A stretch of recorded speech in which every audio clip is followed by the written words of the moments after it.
uno nunca va a tener con qué pagarle a los papás la obra que hicieron en nosotros.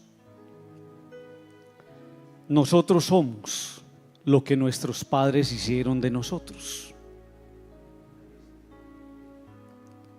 Y yo recuerdo, yo tenía 5 años y mi mamá una vez me dijo esto: atención, mi hijo, váyase para la parroquia.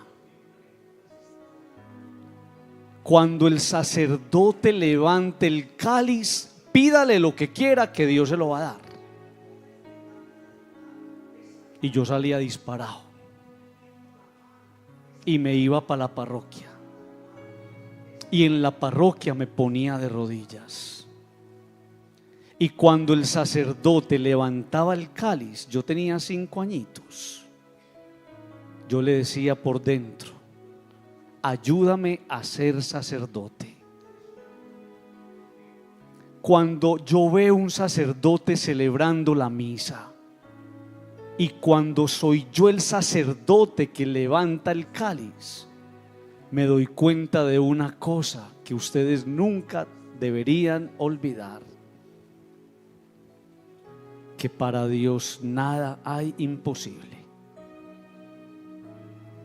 Si yo siendo un niño le pedía algo a Dios y Dios me lo regaló, ¿cómo Dios no se lo va a regalar a usted que viene aquí y es capaz también de ponerse de rodillas? Y entonces Dios hace posibles los imposibles.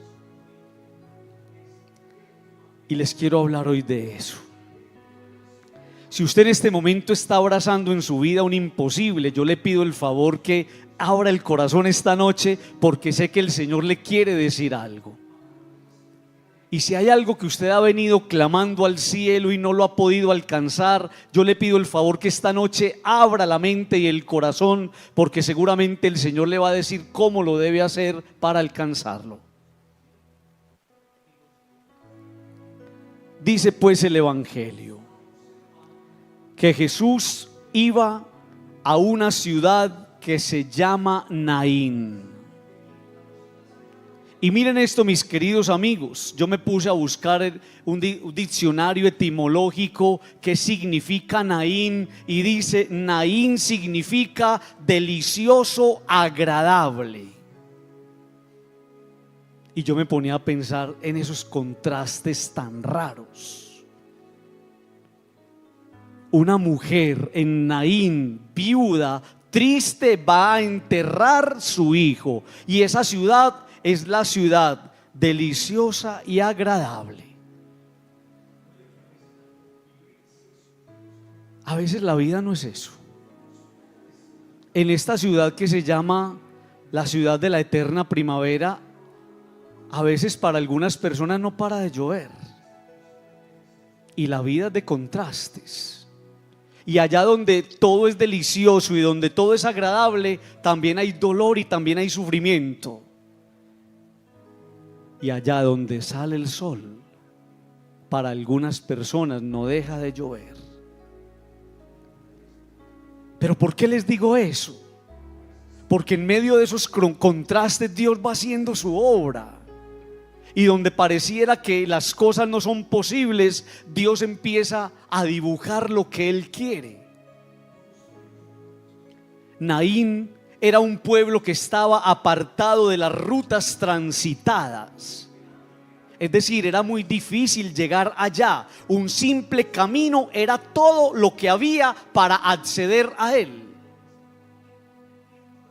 Y puede que en su vida usted vaya viendo muy escasas las posibilidades de algo, pero desde que haya un caminito hay esperanza. Desde que haya un caminito se abren oportunidades. Para llegar a Naín solamente había un camino. Y miren esto, a veces basta con entender que en ocasiones ese único camino es Jesús. Por eso las autodefiniciones que da Jesús de sí mismo son extraordinarias. Él mismo dijo: yo soy el camino. Y a veces pareciera que lo único que tenemos que entender cuando la vida de nosotros es tan apretada, o cuando a veces queremos alcanzar un imposible, es que hay un caminito, y ese caminito tiene nombre. Si hay un caminito, hay esperanza. Y si hay un caminito, hay oportunidad. Y si hay un caminito, hay una luz. Dice el texto que cuando llegó cerca de la puerta de la ciudad, miren, queridos amigos, nosotros a veces perdemos la esperanza muy fácilmente. Y a veces lo único que necesitamos es que nos digan que existe una puerta. Y si a mí me dicen que existe una puerta, ya eso lo dice todo. Es que la puerta no es un adorno. La puerta es para entrar. Y si a mí me dicen que en mi problema y en mi angustia, en mi enfermedad y en mi situación difícil, y en mi matrimonio que atraviesa por una prueba, y en mi familia que está dividida, me dicen, pero hay una puerta, ¿a mí qué me están diciendo? Que detrás de esa puerta puede haber algo, que cruzando esa puerta yo puedo encontrar la solución, que detrás de esa puerta puedo encontrar la respuesta que he estado buscando. Y por eso con Jesús a la puerta las perspectivas son diferentes. Con Jesús a la puerta la mirada es distinta. Padre, ¿por qué? Porque Él es la llave. Porque Él tiene en sus manos la llave. Porque Él mismo fue capaz de decir un día, y son esas autodefiniciones de las que hablaba ahorita. También dijo un día, yo soy la puerta. Y entonces el que entra por Él no se equivoca. Llegó cerca de la puerta, y por eso es la cercanía, es la cercanía. No queremos personas que tengan experiencias de Dios lejanas. No queremos personas que tengan experiencias de Dios a control remoto. No queremos personas que quieran un Dios que manejen a su antojo desde la cama. No, queremos personas que se acerquen a Él, porque es la cercanía la que abre la oportunidad. Y por eso no le ponga frenos a Dios. Cuando Dios está cerca, no lo frene. Cuando Dios está cerca, no frene el milagro. Cuando Dios está cerca, regálese la oportunidad de lo que está por venir de las manos de Dios. Dice el texto, y escuchen esto, queridos amigos: llevaban a enterrar un difunto, hijo único de su madre. Eso parece ahí como extraño. ¿Cómo así que llevaban a enterrar un difunto, hijo único de su madre? Y pareciera que el texto tuviera ahí como la intencionalidad de que nosotros entendiéramos algo allá oculto. Y entonces puede que vengas cargando con un muerto. Puede que usted venga cargando un muerto y no se ha dado cuenta. Puede que usted venga cargando algo que usted hace tiempo tuvo que haber enterrado. Iban a enterrar a un difunto, hijo único de su madre. Los muertos se tienen que enterrar, y usted viene cargando uno, y por eso la vida suya duele tanto. Y por eso, queridos amigos, las cosas no huelen bien. Uno cargando un muerto, ¿a qué huele eso? Los muertos se tienen que enterrar, y a veces ese muerto puede ser una relación que usted no ha podido superar. A veces esos muertos pueden ser recuerdos, anhelos, añoranzas que usted lleva sobre sus hombros. Los muertos hay que enterrarlos. Y miren esto, puede que haya sido lo más grande, puede que haya sido ese muerto que no has podido enterrar, tu mamá o tu papá, o un amigo, o una persona muy querida. Pero déjeme decirle, por favor, que el lugar de ese muerto no es contigo. La sanación en la vida de una persona llega cuando ponemos cada cosa en su lugar. Y es necesario, queridos amigos, aprender a soltar. Dice el texto que esa mujer era viuda y había con ella mucha gente de la ciudad. Entonces, si esa mujer era viuda, me está diciendo el evangelio, porque conocemos la palabra, que la condición de esa mujer es muy triste. Por ser viuda estaba sola, estaba pobre y abandonada. Pero dice el evangelio un detalle especial: con ella había mucha gente de la ciudad, estaba acompañada. Pero miren este detalle: si la gente era de la ciudad, significa que Naín no era el lugar de ellos, y entonces esa gente volvería a la ciudad y ella volvería a estar sola. Por eso, escúchenme esto: tenés que echar mano de Jesús, porque cuando todo mundo se va, lo único que a uno le queda es Dios. Estaba acompañada con gente de la ciudad, pero esa gente tenía que volver a la ciudad. Significa que ella volvería a estar solita. Entonces, ¿qué hace uno? Eche mano de Dios, porque con Dios usted siempre estará acompañado. Y es cuando uno entiende que la peor viudez es cuando uno se divorcia de Dios, porque ese vacío no lo llena nadie. Qué viudez tan triste, la persona que se separó de Dios, que rompió con el Señor. Dice la palabra que cuando el Señor la vio, se compadeció de ella. Y entonces, amigos, esto es extraordinario. Y miren qué noticia tan especial: dejarse ver por Jesús es el comienzo de una obra nueva. No se le esconda al Señor, no se le esconda al Señor. Escuchábamos el evangelio esta semana de una mujer que padecía flujos de sangre, y esa mujer tenía pena del Señor, y esa mujer venía sufriendo y se gastó todo lo que tenía para sanarse, y tenía tanta pena del Señor que fue por detrás y lo tocó, le mandó la manito, y el Señor dijo: ¿quién me ha tocado? Pero el Señor, cuando pregunta quién me ha tocado, no es porque le importe quién lo tocó, sino porque sabía que el que lo tocó estaba oculto, una mujer oculta, y la tenía que sacar del escondrijo donde se había metido. Porque dejarse ver por el Señor es el principio de una obra nueva. Permítanme, les cuento algo y perdónenme si soy redundante, pero yo no puedo olvidar en San Antonio de Prado el muchacho metido en las drogas, metido en el alcoholismo, vuelto nada, que una vez, en un proceso de regeneración muy especial, me lo encontré y le dije: oíste, ¿a vos qué te pasó, hombre, que estás hasta todo pintoso, hombre, como eras de desorganizado?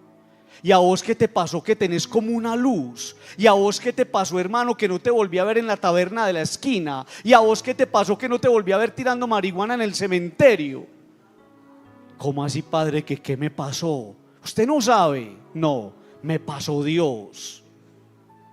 ¿Cómo así que te pasó Dios? Sí, el día que me di cuenta que Dios me ve, ese día yo empecé a cambiar, porque me dio vergüenza de que Él me viera tirando marihuana, porque me dio vergüenza de que Él me viera bebiendo tanto, porque me dio vergüenza que me viera pegándole a mi esposa, porque me dio vergüenza que me viera revolcándome con otras mujeres.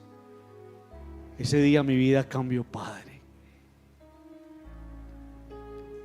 Dejarse ver por Jesús es el comienzo de una obra nueva. No se le esconda a Dios. Y miren esto, mis queridos amigos: una razón para uno encontrarse con Jesús es esta: todos necesitamos ser mirados con compasión. Cuando el Señor la vio, cayó derretido. Cayó derretido. Ver una mujer que está llorando, ver una mujer que está angustiada, ver una mujer que le está doliendo la vida, ver a una mujer que tiene el corazón partido, ver a una mujer que le duele el alma. ¿Qué sintió Jesús? Jesús sintió que se estaba desmoronando. Y a veces lo que usted y yo necesitamos es eso, que el Señor nos mire de la misma manera, que nos mire con compasión, porque la compasión no es otra cosa que la ternura de Dios. Y a veces lo que usted y yo estamos necesitando es que nos quieran un poquito. A veces lo que usted y yo estamos necesitando es que nos recuerden que somos importantes. Y aunque no debemos esperar la aprobación de nadie, lo que usted y yo a veces necesitamos es que nos digan que nos quieren, que nos regalen un abrazo, porque la vida duele mucho. Y por eso la compasión de Dios es su ternura. Y todos necesitamos de esa ternura acariciadora y abrazadora de Dios. Miren, queridos amigos, esto. Cuando Jesús encuentra a esa mujer desbaratada, Jesús la mira a los ojos y le dice: no llores. Pero escúchenme, amigos, eso, porque es que yo a ustedes los he visto mucho llorar. Yo a ustedes los he visto muchas veces llorar.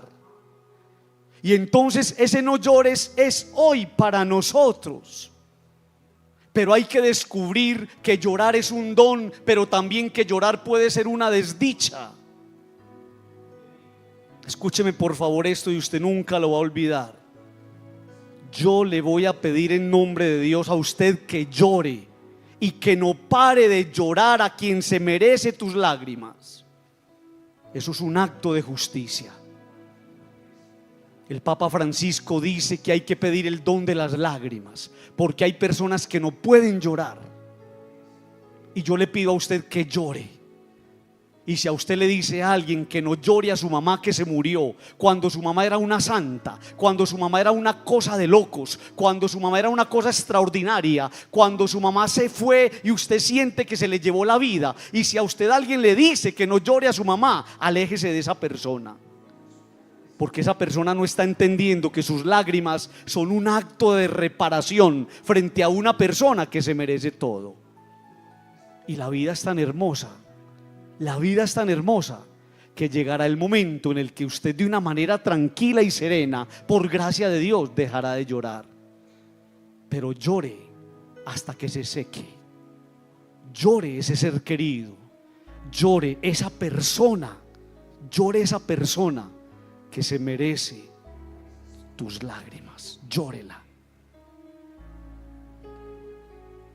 Yo digo que es un acto de justicia. Porque el que se fue no es cualquiera. El que se murió no es un perro ni un gato. Se me murió mi mamá y se me murió mi papá. Se me murió mi hermano y se me murió mi hijo. Y no pare de llorar, porque esa persona merece que usted con sus lágrimas le recuerde cuánto la amaba. Pero también las lágrimas pueden ser desdicha, y por eso yo le pido el favor: no gastes tus lágrimas en quien no merece ser humedecido con las lágrimas de la bendición. Si las lágrimas son un don, usted no tiene por qué gastar las lágrimas en quien no se las merece. Y háganme el favor, esto lo van a entender. Yo le pido el favor a usted que no llore si la persona por la que lloras no supo quedarse cuando la necesitabas. Esa persona merece tus lágrimas, ni riesgos. No llores cuando la persona por la que estás llorando no se quedó cuando tú la necesitabas.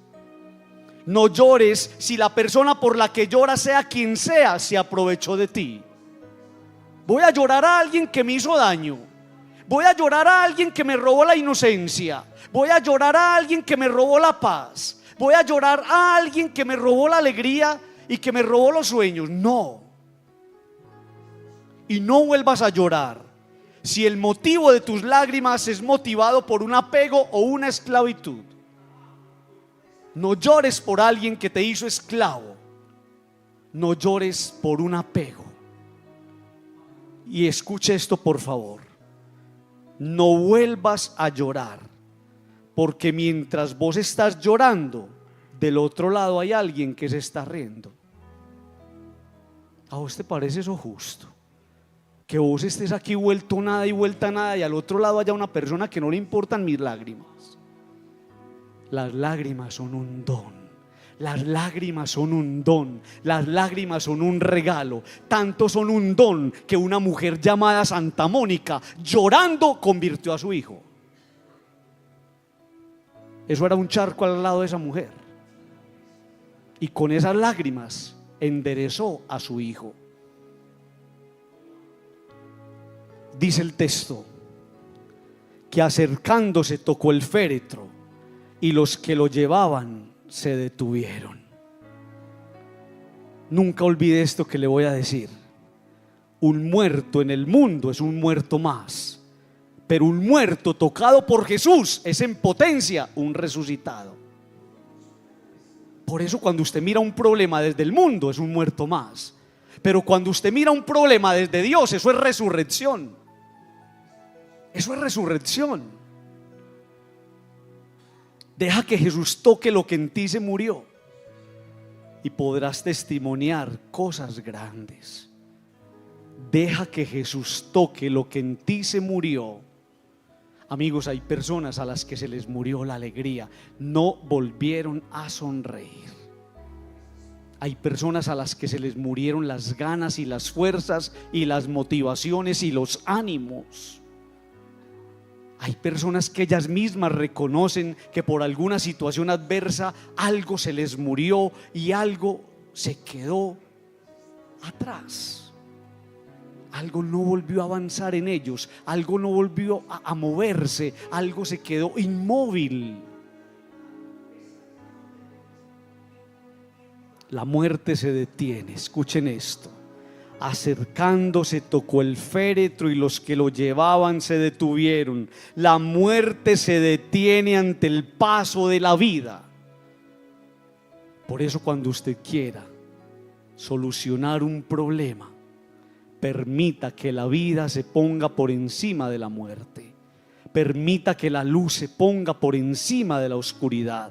Permita que la bondad se ponga por encima de la maldad. Porque la muerte no resiste el paso de la vida. Cuando usted se sienta desanimado y desmotivado y crea que no hay nada que hacer, yo le invito a que mire la cruz y recuerde que desde esa cruz alguien venció la muerte y alguien venció el mal. Es que Él no se quedó muerto. Es que Él no se quedó muerto. Ese man está vivo. De me escucha el dinero y me demanda. Él no se quedó muerto. Él está vivo.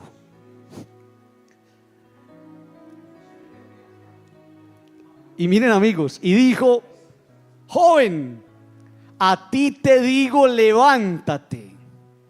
Entonces se incorporó el que había muerto y comenzó a hablar. ¿Saben ustedes por qué a veces las cosas no funcionan? Y porque el muerto se puede quedar muerto. Porque lo peor que podría pasar es que dejes envejecer tus ganas, y por eso necesitas fuerzas nuevas y necesitas sacar el joven que llevas dentro para no dejarte vencer. Vos adentro tenés una fuerza que es natural, se llama Espíritu Santo. Y vos adentro tenés un joven guardado que no ha muerto. Y a veces necesitamos en la impotencia y en el problema y en la dificultad y en la tristeza y en la angustia sacar la fuerza que tenemos. El Señor le dijo: joven, joven, a ti te digo, levántate. Y hoy el Señor le puede estar diciendo eso a usted. Usted puede tener 90, pero el Señor le está diciendo: saque eso que tiene adentro, saque esas fuerzas que tiene adentro, saque ese joven que tiene guardado. Llegará un día también, y escuchen esto tan lindo, donde en tu vida podrás decir: lo que había muerto resucitó. Entonces se incorporó el que había muerto. Ya no está muerto, hombre. Ese man ya no está muerto, está vivo. Empezó a hablar. Y entonces también en su vida puede pasar eso, llegar un día en que usted pueda decir: lo que estaba muerto ya no está muerto, resucitó. Mi matrimonio se estaba muriendo, ya no está muerto, resucitó. Mis hijos no se hablaban, ya no están muertos, resucitaron. Mi empresa estaba vuelta a nada, ya no está vuelta a nada, resucitó. Mis esperanzas, y tenía una enfermedad, y mis esperanzas volvieron a revivir y la enfermedad desapareció. Ya no hay muerte, ya hay vida, hay resurrección. Miren, amigos, lo que hace Jesús. Es que es una cosa de locos Jesús, hombre, es una cosa de locos. Cuando el muchacho resucitó, Jesús se lo dio a su madre. Y entonces nunca se le olvide esto: el que se deja encontrar por Jesús corre el riesgo de recuperar lo que ha perdido. Yo no entiendo cómo una persona ante una pérdida, ante una quiebra, ante una situación difícil se alejan de Él, si es estando con Él como Él puede volver a entregarle a uno lo que uno perdió. Esa mujer iba a enterrar a su hijo y el Señor se lo devolvió vivito y coleando, se lo entregó otra vez. ¿Y saben ustedes cómo se llama eso? Se llama justicia divina. Dios termina dándole a cada uno lo que le corresponde. Por eso no es buen negocio soltarse de la mano del Señor. Y concluyamos diciendo una cosa: en Dios jamás se puede hablar de pérdidas, porque con Dios y de su mano todo es ganancia. Dígame usted si no vale la pena estar con Él. Por eso cuando usted se encuentre con un imposible, acuérdese de la puerta. Cuando usted se encuentre con un imposible, acuérdese del único caminito. Cuando usted se encuentre con un imposible, acuérdese de la viuda de Naín. Cuando usted se encuentre con un muerto, acuérdese de Jesús frente a ese muerto diciéndole: levántate. Cuando usted se encuentre con un imposible, acuérdese del evangelio de hoy.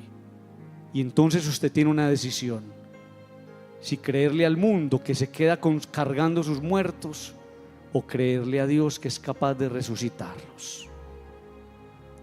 Cierre sus ojos.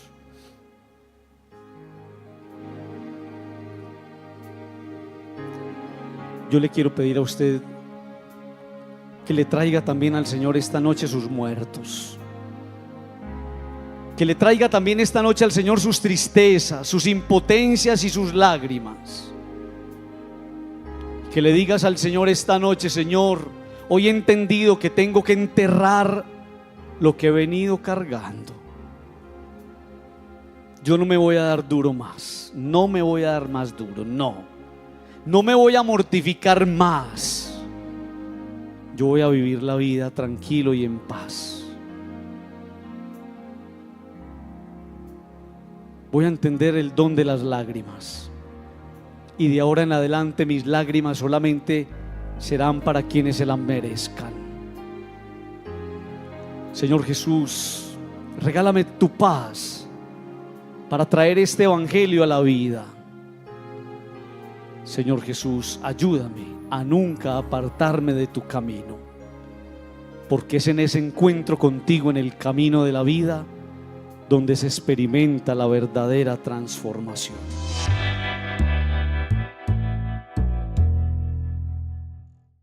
Yo no sé si ustedes, queridos amigos, han caído en la cuenta de cómo la mayoría de las horas santas, de estos encuentros bonitos que ustedes y yo tenemos, se resumen en una cosa: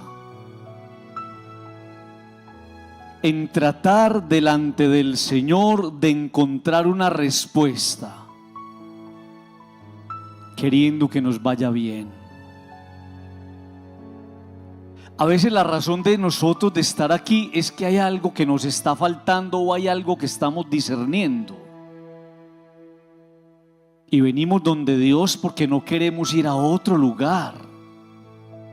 Y venimos a este espacio porque le creemos a Dios y esperamos en el Señor.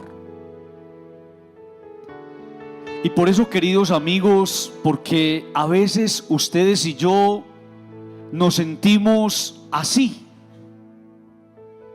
A veces sentimos que eso es la vida, a veces nos sentimos enfrascados, a veces la gente me dice: padre, me siento estancado. A veces le dicen a uno: padre, yo me siento frustrado. A veces le dicen a uno: padre, yo no puedo con este desánimo. Y entonces, queridos amigos, es ahí donde la palabra de Dios es extraordinaria, porque siempre la palabra de Dios tendrá una respuesta.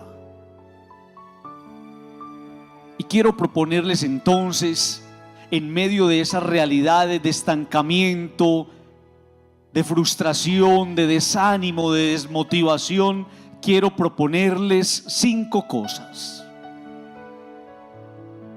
5 cosas, ¿para qué? Para que ustedes y yo le apostemos en serio a un cambio de la vida. Es que algo tiene que pasar. Algo tiene que pasar, pero yo no puedo pensar que lo que tiene que pasar es algo extraordinario, que se abra la tierra o que se abran los cielos. No. Yo, desde mi realidad concreta, en este mundo concreto, en mi circunstancia concreta, yo tengo que construir ese proyecto de felicidad. Yo tengo que apostarle a ese cambio.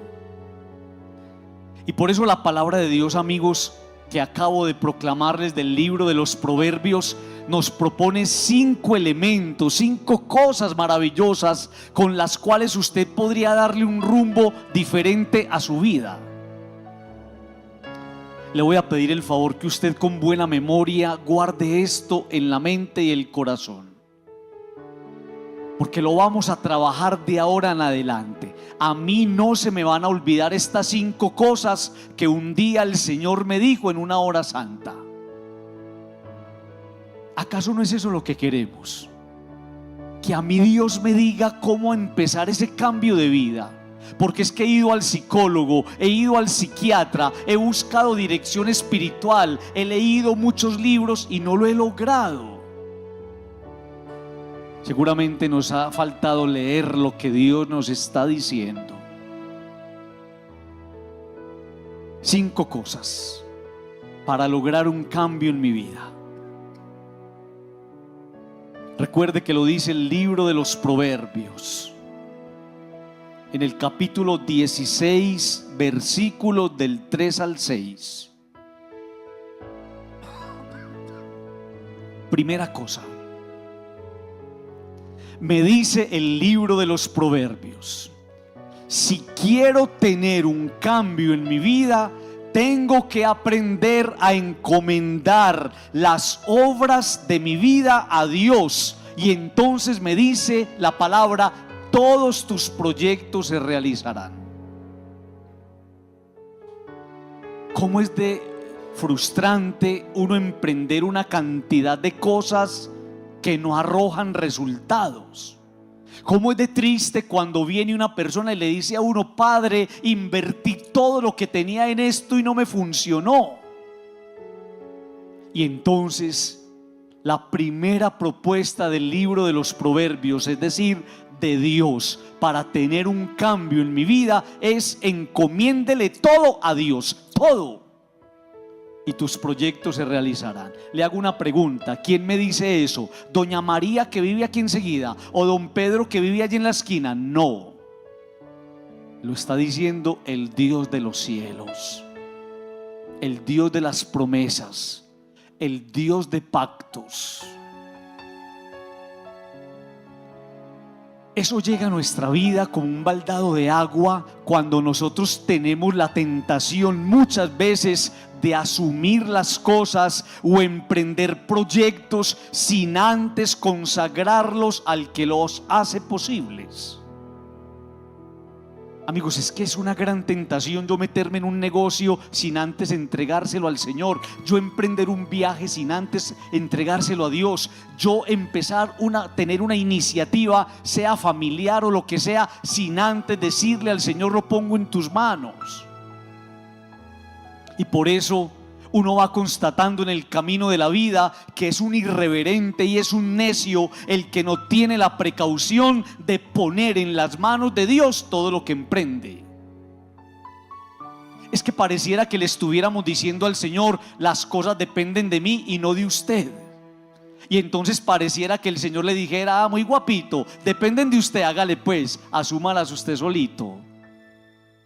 Y por eso corremos el riesgo en un 99% de que no te salgan las cosas, porque porque Dios es el que abre puertas y caminos. Es Él. Por eso qué tonto y qué irreverente el que va por la vida apostándole a proyectos nuevos sin apostarle primero al Dios que hace posible los proyectos. Yo le propongo que asuma esta consigna en su vida: todo con Dios, nada sin Él. ¿Cuál es la consigna? No los escuché otra vez. Todo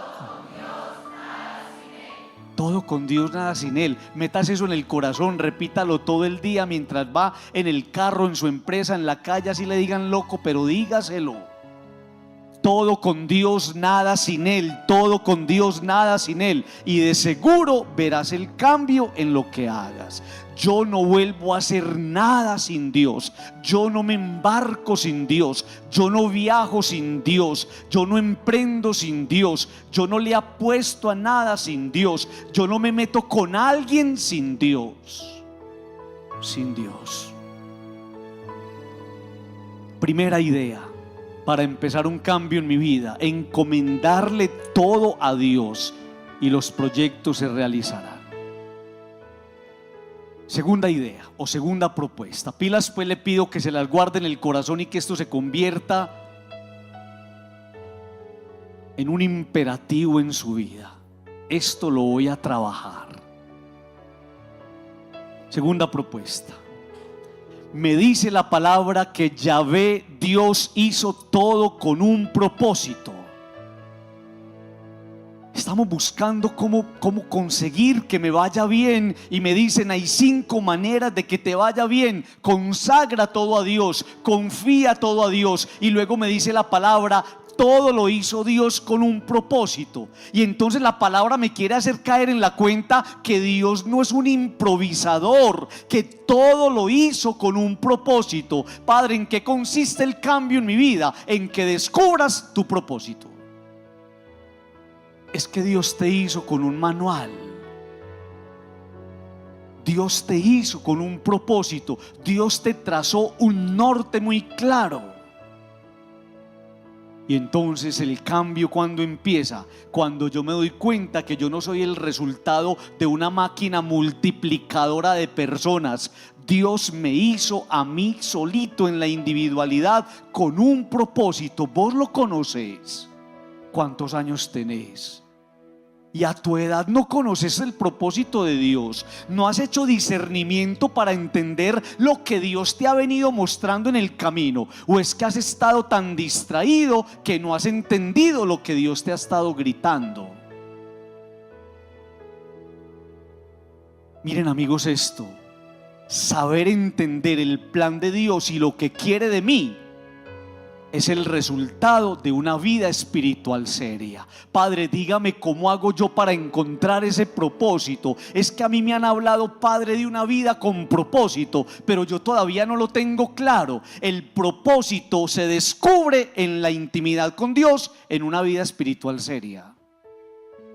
Si no tienes una vida espiritual fuerte, seria, clara, entonces no vas a lograr entender los letreritos que la vida y Dios te están sacando. Saber entender el plan de Dios. Dios tiene un plan para mí. Qué cosa tan bella, hombre.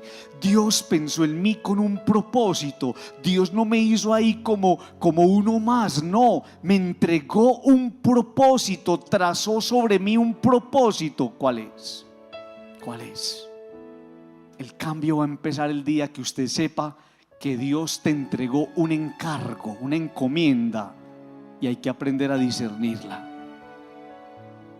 Es en la intimidad con Dios donde se aclara el camino y donde Dios le señala a uno rutas nuevas. Hay personas que se viven peleando con Dios y viven agarradas con Dios porque no entienden nada y le piden a Dios que les muestre y nada. No, es que tenés que entrar en intimidad con Dios, tenés que darle tiempo a Dios, tenés que hacerte uno con Dios, tenés que aprender a sacarle más al Señor tiempo y dedicación. Es que es en esa intimidad bonita donde usted aclara el panorama, donde Dios le aclara el camino y le traza rutas nuevas. Vale la pena caer en la cuenta que el que no tiene tiempo para Dios se está privando de estar con aquel que conoce la dirección de nuestra vida. ¿Cómo nos interesa a nosotros tener el camino despejado? Pero estando lejos del que lo despeja, de Dios.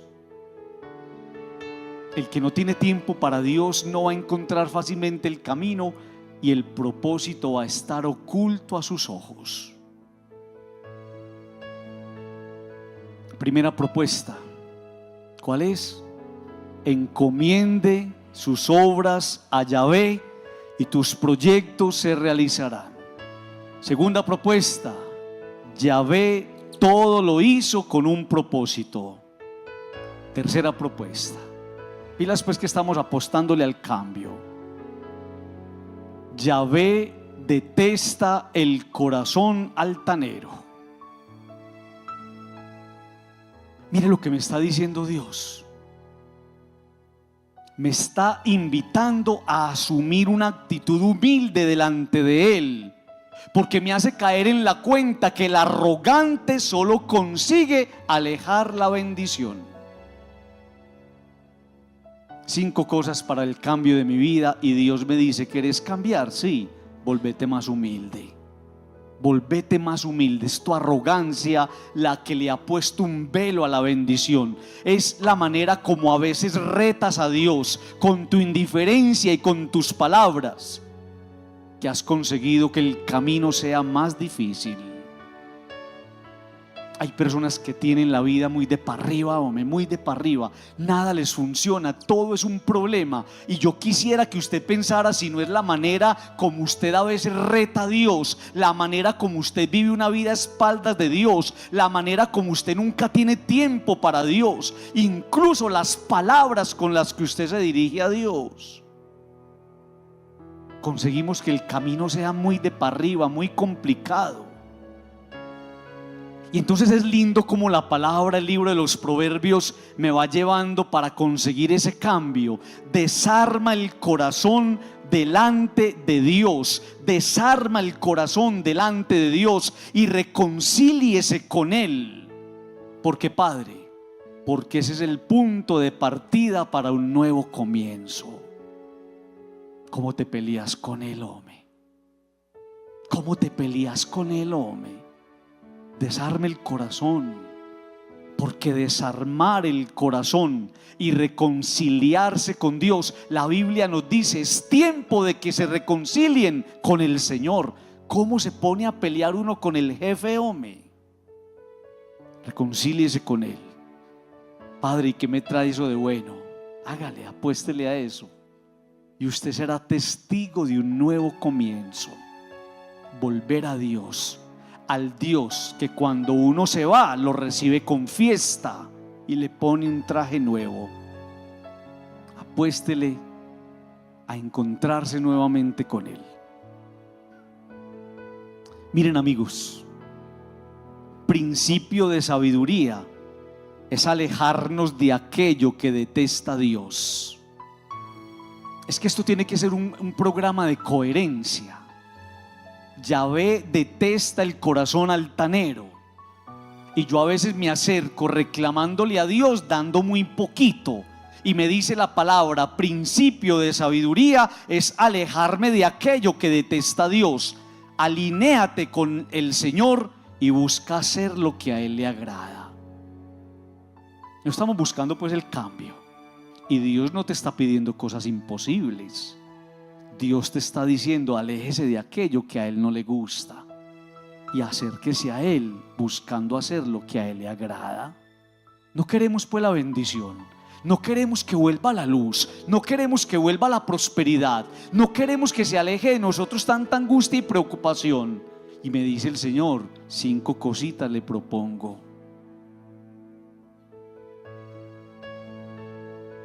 Cuarta propuesta que nos trae el libro de los Proverbios. Si quieres un cambio en tu vida, me dice la palabra, con la bondad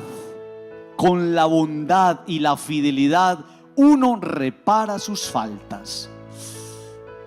Mire, es una cosa maravillosa lo que me está diciendo Dios. Hemos hecho tanto daño, hemos hecho sufrir a tanta gente, hemos tratado mal a tantas personas, nos hemos aprovechado de tanta gente. Si quiero que haya un cambio en mi vida, debe haber reparación, debe haber reparación. Y por eso, queridos amigos, arreglar lo que dañamos no solamente alivia la conciencia, sino que trae cosas muy buenas. Usted no puede caer en justificaciones. Ya eso pasó, ya eso quedó atrás. No, hay que arreglar lo que se dañó, y por eso resarcir el daño hecho y asumir posturas de bondad, de perdón y de misericordia son un camino de bendición. ¿Qué estamos buscando? Un cambio. Y me dice el Señor, ¿querés un cambio en tu vida? Sí, arregle lo que dañó. Arregle lo que dañó.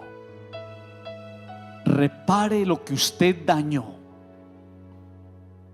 Nosotros a veces, en ocasiones, nos volvemos demasiado duros, toscos e indiferentes. Y me dice el Señor, ¿querés un cambio? Sí. Entonces le propongo un cambio de actitud, y vas a ver cómo mejoran las cosas. A veces tan duros con las personas, a veces el esposo tan duro con la esposa, a veces la esposa tan dura con el esposo, a veces los padres tan duros con los hijos. La misma Biblia dice, padres, no exasperéis a vuestros hijos, no les hagan perder el ánimo y la esperanza. Hay papás que quieren que a los hijos les salgan alas. Qué rico escuchar esto. No seamos tan demasiado duros, tan toscos e indiferentes. Vale la pena cambiar de actitud. Tan bacano llegar mañana al trabajo, donde a veces barremos y trapeamos con la gente con una actitud distinta. Tan bacano que la gente me leyera a mí un poco más dócil, más lleno de ganas de cambio. Miren, amigos, esto que le voy a decir. Una manera de sumar puntos en el cielo es cuando nos volvemos más misericordiosos. ¿Qué es la misericordia? Es mirar al otro con ojos nuevos. ¿Qué es la misericordia? Es mirar al otro desde el corazón. ¿Qué es la misericordia? Es sentir el dolor que el otro está sintiendo. ¿Qué es la misericordia, Padre? Es llegar allí donde he hecho daño y empezar a sanar las grietas que he causado. Quinto, si quiero un cambio en mi vida, me dice el Señor que tengo que aprender a cultivar el temor de Dios. Con el temor de Yahvé se aleja del mal. Alguna persona me dice, Padre, ¿cómo me alejo del mal? Debes cultivar el temor de Dios. ¿Y qué es el temor de Dios? Es Dios con vos, es Dios en todo, todo con Dios, nada sin Él. Ese es el temor de Dios. Entonces, poner a contar a Dios es tener en medio la fuerza que nos blinda del mal y de la tentación. Ustedes y yo tenemos que reconocer una cosa, que a veces nos hemos expuesto tanto a tantas cosas porque sacamos a Dios. Sin Dios usted y yo quedamos expuestos. Entonces, ¿qué es el temor de Dios? Es poner a contar a Dios, meterlo en medio de nosotros como la fuerza más grande que nos blinda del mal y de la tentación. Con Dios usted se vuelve un guerrero. Con Dios usted es un David frente a un Goliat. capaz de ganar y de vencer. Miren, amigos, la Biblia es tan linda cuando me va mostrando unas pistas tan interesantes. El que se agarra de Dios tiene una gran certeza. ¿Cuál padre? Que no está solo. Dios pelea en su nombre. ¿No es acaso Dios mi guardián? Usted no canta a veces: mi guardián no duerme. No duerme ni reposa el Dios de Israel. El que se agarra de Dios tiene una gran certeza: no estoy solo, Dios está conmigo y pelea por mí. Miren, amigos, lo que les voy a decir, porque a veces es cuestión de inteligencia y de un poquito de razón. El que inteligentemente le da a Dios un lugar en su vida, inteligentemente verá cómo Dios lo libra del mal. Es que tiene que ser uno muy tonto para sacarlo, pero es muy inteligente el que lo mete, hasta por negocio. El mejor negocio, tenerlo en la vida. Él no es el que tiene en las manos todo: la comida, la salud, el destino, la bendición, todo. El que inteligentemente le da un lugar a Dios en su vida, inteligentemente verá cómo Él lo libra del mal. Les propongo que cultivemos el temor de Dios. El que lo cultiva está cultivando una vida de abundancia y de prosperidad. No se queje más porque su vida es apretada. No, Dios le trajo a un lugar donde le dijo cómo empezar el cambio y cómo abrir caminos de bendición y de abundancia. Yo creo que a veces necesitamos escuchar y leer esto: la necesidad de un cambio en mi vida. Yo no puedo seguir igual, yo no puedo seguir como voy. Y entonces alguno de ustedes me alza la mano y me dice: padre, dígame por qué necesito un cambio en mi vida. Y yo le respondo: necesitas un cambio en tu vida porque mereces una vida más tranquila y más llena de satisfacciones. Vos no sos menos que nadie, hombre. Y necesitas un cambio en tu vida porque ¿por qué seguir nadando contracorriente si podemos hacer de la vida algo más fácil? Miren, amigos, si a vos te dijeran: haz esto y tu vida cambiará, de seguro lo harías. Y hoy Dios te está diciendo cómo hacer el cambio. A veces le crees a la gente: haz esto, y no le crees a Dios que te está diciendo cómo lograr el cambio. Le propongo que haga de Dios su mejor aliado y verás cómo en las encrucijadas de la vida hallarás una salida. Metas esto en el corazón: cuando usted crea que solo lo estás haciendo bien, piensa cómo fuera si lo hicieras con Dios. Si usted cree que está haciendo las cosas bien solito, piense cómo fuera si las hiciera con el Señor.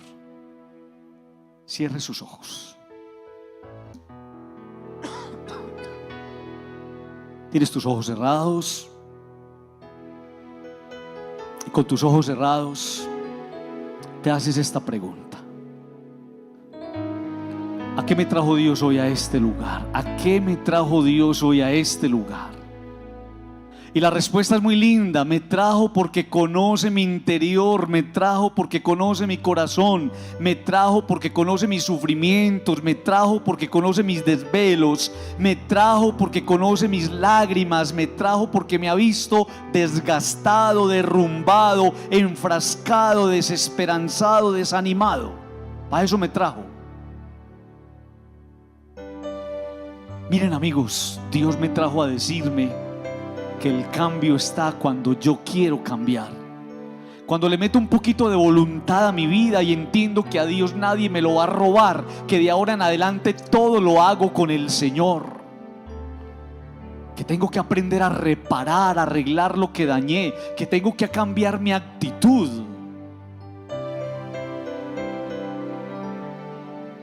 que tengo que aprender a ser un poco más confiado en Él, que tengo que aprender a confiar en sus promesas y en sus pactos de amor,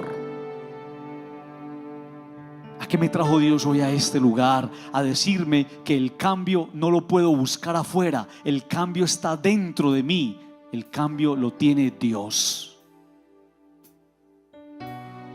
Deje que Dios lo haga, queridos amigos. Usted muchas veces va a buscar ayuda a otras partes pidiendo que le den una luz, y Dios gratuitamente, sin pagar, se la está dando. Vuélvase más disciplinado espiritualmente, fortalezca su vida espiritual, dele más tiempo a Dios en oración, y usted entenderá el propósito de Dios en su vida. Usted no se puede ir de esta tierra sin haber descubierto su propósito. Usted no se puede morir sin haber encontrado su misión. A eso me trajo Dios hoy a este lugar, a decirme que la infelicidad y el desasosiego que yo tengo es porque a veces no sé para dónde voy, no sé qué quiero. Y una vida sin propósito es una vida sin sentido. Que tu propósito primero sea Dios. Nadie me aparta del Señor, nadie me roba a Dios, nadie me separa de Él. Así escuche hablar más de Dios, así tenga muchos amigos que se declaran ateos, así mi ambiente laboral sea hostil al Señor y a la iglesia, nadie me va a robar a Dios, porque descubrí que tener a Dios es tenerlo todo. Señor Jesús, yo en esta noche me pongo en tus manos de Padre bueno, para que hagas conmigo lo que tú quieras.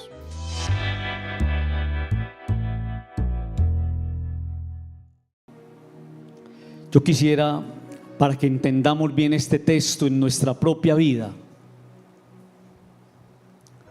que cada uno sintiera que la vida de cada uno es como un viaje en una barca. Así es la vida de nosotros, una barca en alta mar. Y vamos caminando seguramente hacia una meta, y lo vamos haciendo seguramente con un propósito. Y a veces, montados en esa barca, nosotros nos dejamos contagiar por el ánimo, la alegría, la paz, la comodidad, el confort. Y aparece en medio de esa situación un peligro muy grande: el pensar que la vida siempre va a ser así, y no caer en la cuenta. Y nosotros deberíamos preparar a los hijos en eso, y nosotros deberíamos hablarle a los niños y a los que vienen atrás de eso, que la vida es como un viaje maravilloso en una barca, pero que en cualquier momento se puede desatar una fuerte tempestad. A veces nosotros añoramos y amamos los viajes placenteros, pero cómo nos cuesta cuando la vida nos coloca de cara a vientos contrarios y empieza a hacer zarandeada la barca. Quiero entonces que cada uno, sintiendo que su vida es esa barca, escuche la reflexión de este texto que les he querido proponer. Comienza ese evangelio diciendo que al atardecer de aquel mismo día,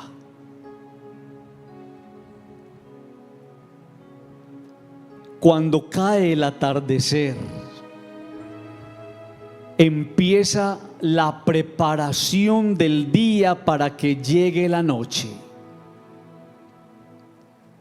Entonces, a mí me llama la atención y quiero proponerles una cosa: disfrute de sus atardeceres en paz.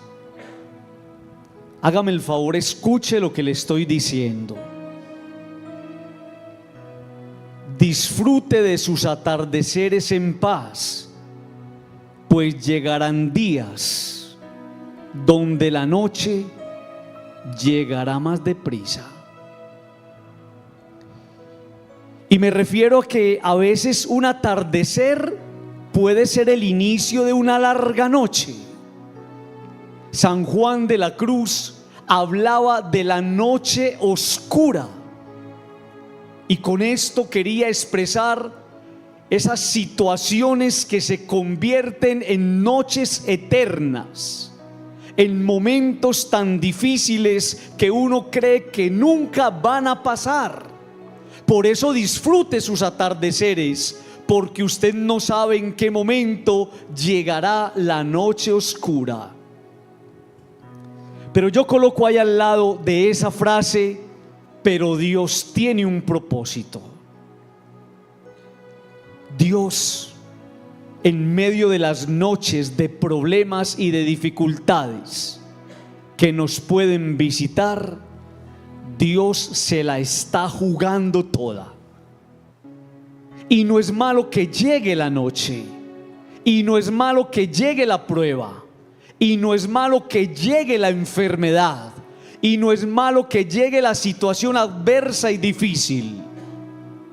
Dios, a veces por medio de esas noches incomprensibles, Dios está trabajando algo en nosotros, nos está salvando, o simplemente está labrando un propósito especial.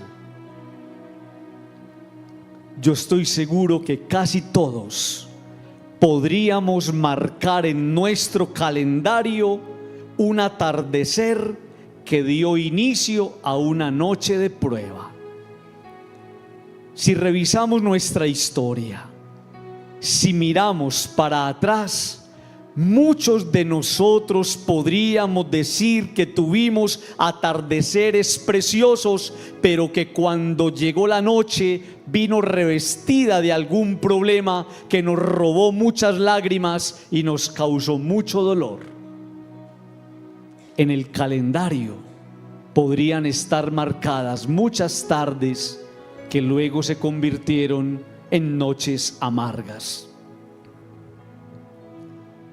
Pero Jesús, que no nos abandona y que siempre tiene un propósito para nuestra vida, nos va a invitar siempre a algo mejor. Entonces le va a decir Jesús a los discípulos: crucemos a la otra orilla. No nos quedemos aquí, no nos podemos quedar aquí. Crucemos a la otra orilla. Cruzar a la otra orilla siempre será un reto, siempre, porque implica esfuerzos, porque implica sacrificios. Cada orilla esconde dentro de sí esfuerzos y sacrificios personales. Es que llegar al otro lado no es fácil. Esa conquista y esa travesía ha reclamado y ha exigido de nosotros muchas cosas. Por eso la otra orilla significa que cada uno sea capaz de vencer la tentación de la mediocridad y del facilismo. Es más fácil yo quedarme aquí, es más fácil no apostarle a eso, es más fácil no ir a la universidad, es más fácil no trabajar, es más fácil no hacer lo que tengo que hacer, es más fácil no trabajar en un vicio, es más fácil no hacerlo y cruzarme de brazos. Ir a la otra orilla significa que usted se está venciendo a usted mismo. Por eso cruzar siempre va a significar arriesgar. Solo el que se lanza a la conquista de algo mejor se deja sorprender. Qué cosa tan linda. Si yo soy capaz de apostarle a la otra orilla, venciendo esta orilla de la comodidad, con seguridad vendrá algo en algún momento que me sorprenderá, me traerá sorpresas maravillosas, cosas inusuales, algo que seguramente yo no estaba esperando.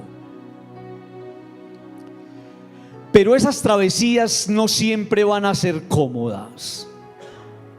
Dice la palabra que de pronto se levantó un gran temporal, una tempestad, y las olas se estrellaban contra la barca.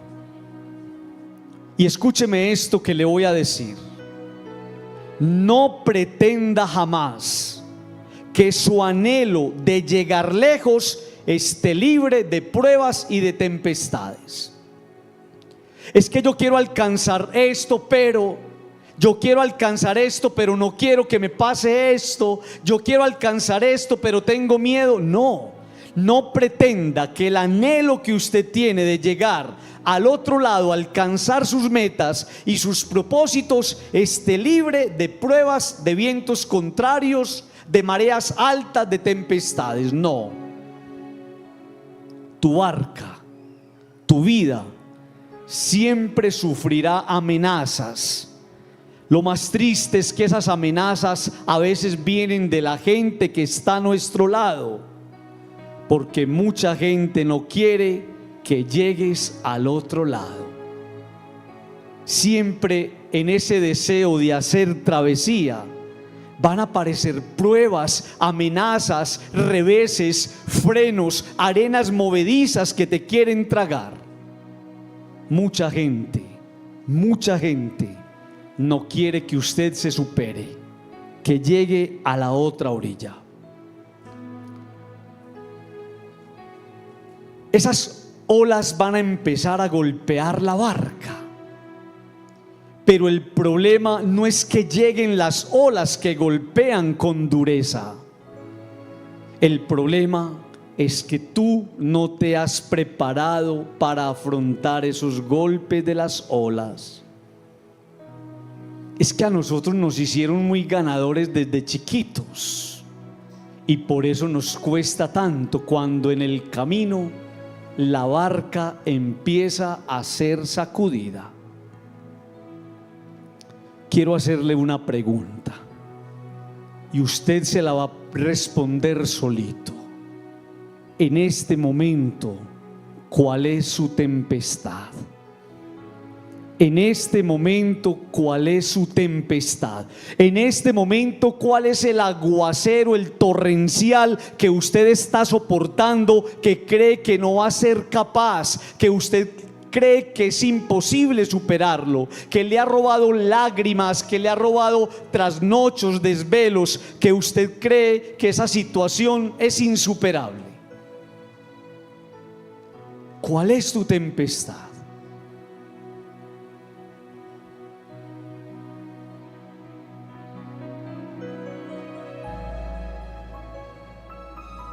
Y cada uno se la va a presentar al Señor en escucha. Señor, esta es mi tempestad.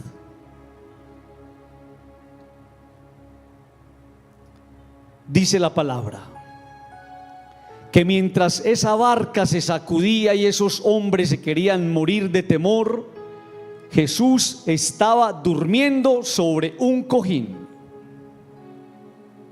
Y entonces uno va aprendiendo algo, y les pido el favor que aprendamos esto para la vida. Hay gente muy arriesgada. Es imposible hacer travesía sin Jesús.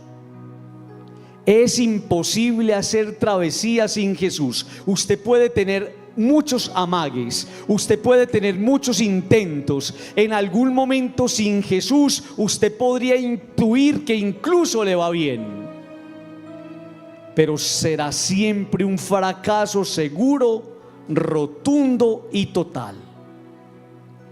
Es que el problema no es la prueba del camino. El problema es que no tengas en el camino a Jesús para darle solución a ese problema. El problema no es el problema, dice Ricardo Arjona. El problema es que usted no tenga a Jesús para darle solución al problema. Ese es el verdadero problema. Nunca olvide esto que le voy a decir. Cuando Jesús se duerme, se despiertan los miedos, las prevenciones y las dudas.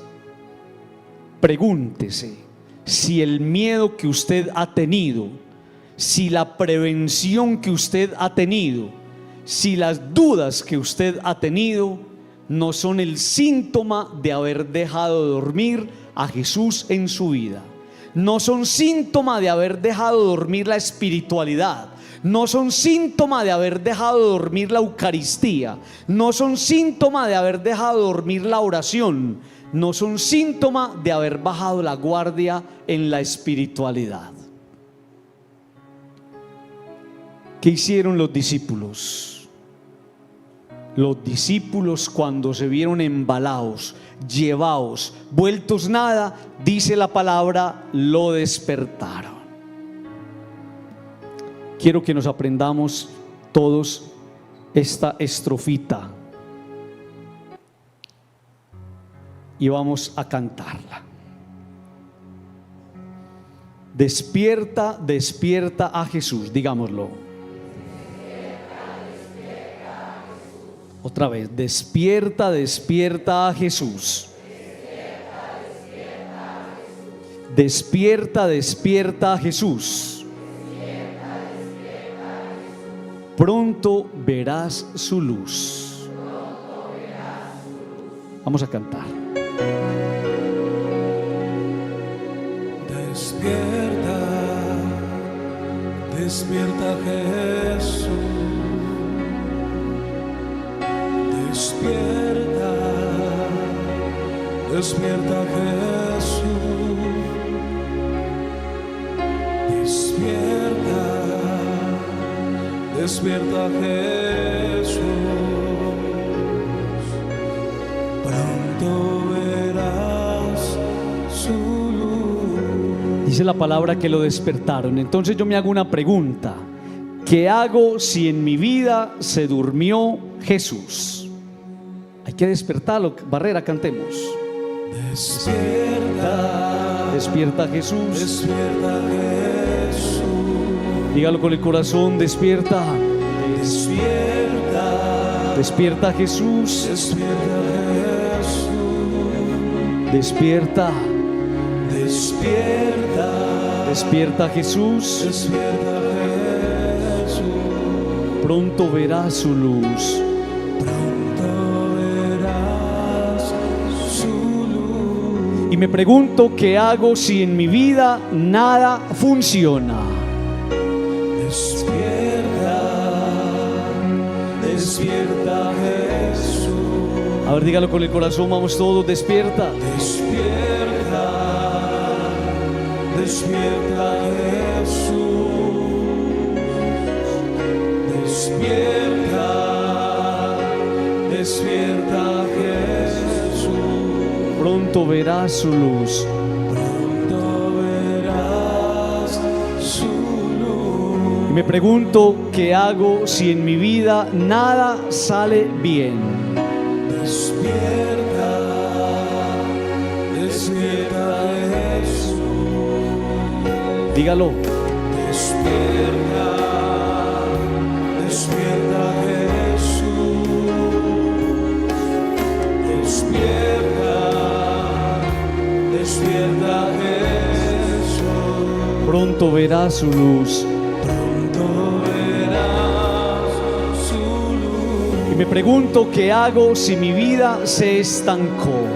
Despierta, despierta Jesús. A ver, no los estoy escuchando, díganlo. Despierta, despierta Jesús. Despierta. Despierta, despierta Jesús. Pronto verás su luz. Pronto verás su luz. Y me pregunto, ¿qué hago si estoy cansado o cansada de vivir? Despierta, Despierta Jesús. despierta Jesús. Despierta. Despierta, despierta Jesús.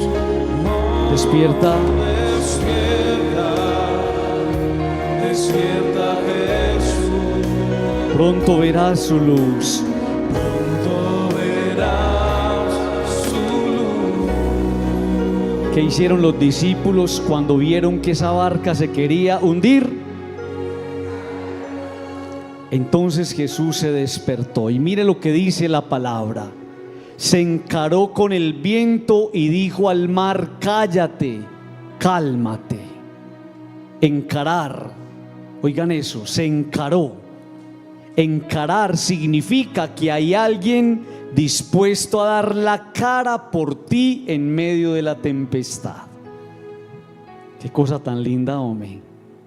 Encarar significa que hay alguien que da la cara por usted, que hay alguien que dice: quítese pues que yo respondo. Y ese alguien es el Señor. Yo no sé si usted se ha hecho esta pregunta: si es capaz de intervenir la naturaleza, no le va a poner fin a tu problema y a tu dificultad. Si es capaz de decirle a los vientos que se echen para atrás, no le va a decir a su dificultad que se eche para atrás. Si es capaz de increpar los vientos contrarios, no le va a decir a su enfermedad que se vaya para atrás. Por eso yo le invito a que deje que Jesús enfrente con su poder lo que escapa a nuestro control. No pretenda usted ser Dios. No pretenda usted manejar las cosas que no nos corresponden. No pretenda usted entrar allá donde no puede entrar. Deje que allá se meta el que es capaz de entrar, que es el Señor. Les va a preguntar entonces Jesús: ¿ustedes por qué son tan miedosos, hombre? ¿Todavía no tienen fe? Y entonces, cuando llega el miedo, ¿por qué Jesús me dice miedoso? El miedo aparece cuando en medio de las pruebas se tambalea la fe. Por eso, si usted es una persona llena de miedos, póngale un interrogante a su fe, porque la fe verdadera, robustecida, bien cimentada, no le abre la puerta al miedo. Ahí no cabe el miedo. Cuando una persona tiene fe, ¿a qué se dedica? A esperar en Dios. Los miedos, y escúchenme esto, son el resultado de una persona, de una vida que dejó dormir a Jesús. ¿De dónde nacen tus miedos? Frente a la prueba, frente a la dificultad, frente a la adversidad, frente a las deudas, frente a la enfermedad y frente al desamor. Tus miedos nacen de que a usted se le durmió un día Jesús. Usted le puso un cojincito a Jesús en su interior y ese man está roncando, está dormido. No puede haber miedo cuando Jesús es aceptado y reconocido en la vida como el Señor. No puede haber miedo cuando yo a Jesús lo acepté como el amo, como el Señor de mi propia vida. Yo a usted lo declaré el dueño de mi vida. Yo a usted le abrí las puertas de mi vida. Usted es el que manda aquí. Ahí no puede haber miedo. Cuando Jesús se para de pie y encara a los vientos, se van a preguntar los discípulos: ¿quién es este que hasta el viento y el mar le obedecen? ¿Quién es este? Escuche eso. ¿Quién es este? Seguramente alguien de quien no hemos echado mano en la vida. Ese que increpa los vientos, que calma tempestades, seguramente es alguien que ustedes y yo no hemos echado mano de él. ¿Quién es este? Seguramente alguien a quien no hemos descubierto y aceptado con decisión. ¿Quién es este? Seguramente y tristemente una posibilidad más en las muchas alternativas que nos está ofreciendo el mundo. Por eso el corazón se llena de miedos. Por eso la barca se sacude con tanta fuerza. Por eso hay tanta prevención en el corazón. Por eso a usted y a mí nos duele tanto la vida, porque no hemos dejado que el Señor tome en sus manos el timón. Cierre sus ojos.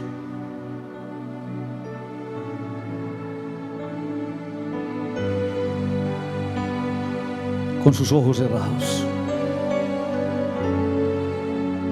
Le va a decir al Señor ahí donde está: gracias, Señor, por haberme traído a este lugar. Gracias por haber puesto en mi corazón hoy esa palabra de que mi vida no estará libre de tempestades, pero que si te tengo a ti las tempestades serán calmadas.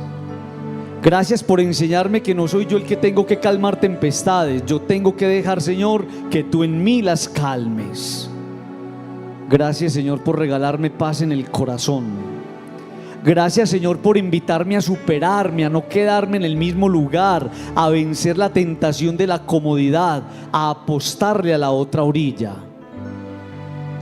Gracias, Señor, por recordarme que la tarea de un verdadero cristiano es no dejarte dormir, despertarte cada mañana. Gracias, Señor, por enseñarme que este mundo y este país necesitan hombres despiertos, despiertos en la fe, despiertos en el compromiso, despiertos en la entrega, despiertos en el respeto. Gracias, Señor, porque estoy atravesando por una prueba y una dificultad, y tú me has invitado a esperar en ti, a no desesperar, y todo lo vas llevando a tu manera, porque tú tienes en las manos el control.